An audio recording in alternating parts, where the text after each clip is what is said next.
खान से मेरी 100 दफा गुजारी, लेकिन अल्लाह का वास्ता आप मुल्क में बेहयाई ना फैलाएं।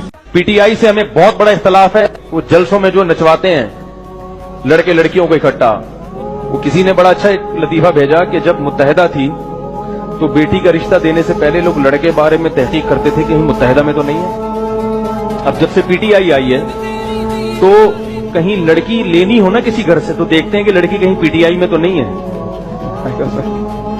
पहले लड़के पर एतमाद नहीं था मुत्तहिदा का नाम की बेस पर, जो उस वक्त जब दौर चल रहा था पीक का, लेकिन पहले लड़के में ये देखा जाता था भाई मुत्तहिदा में है तो पता नहीं क्या करेगा। अब क्या देखा जा रहा है, लड़की पीटीआई में अगर है तो लोग डरते हैं रिश्ता करते हुए। तो इमरान खान से मेरी 100 दफा गुजारी, लेकिन अल्लाह का वास्ता आप मुल्क में बेहयाई ना फैलाएं। पहले बेहयाई का खात्मा करें, करप्शन उसके बाद खत्म होगी, ठीक है ना।